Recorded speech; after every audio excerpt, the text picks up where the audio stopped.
करा के ओइले गवना जाके बस गइले विदेश जब से करा के ओइले गवना जाके बस गइले विदेश आजा बलम धके रेलिया हो तोके चुरिया बोलावे आजा बलम धके रेलिया हो तोके चुरिया बोलावे जब से करा के ओइले गवना जाके बस गइले विदेश जब से करा के ओइले गवना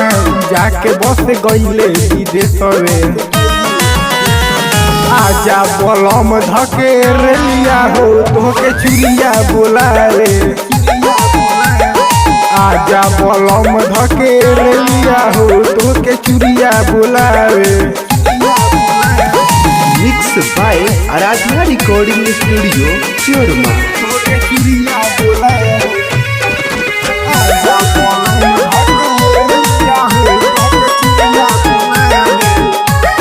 घरवा में रहतानी बहुते कॉलेज में का जाने का उनका मिलेला विदेश में घरवा में रहतानी बहुते कॉलेज में का जाने का उनका मिलेला विदेश में सखी सोहेली मर के ताना उ हमारा के बहुते जलावे सखी सोहेली मर के ताना उ हमारा के बहुते जलावे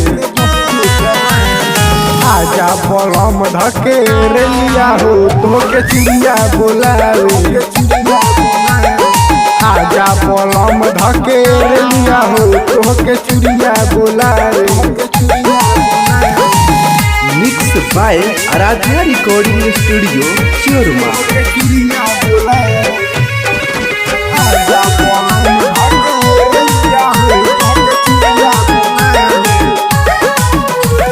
साचे कहिले सुन अनुराग हो रॉक स्टार गोलू के लागे न लाज हो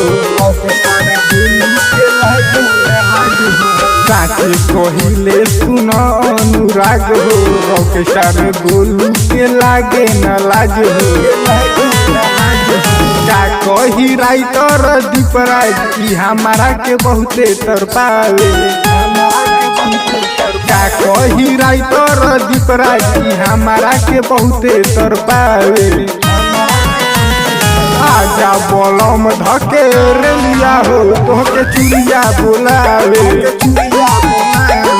आजा बलम धके रेलिया हो तोके चुरिया बोलावे।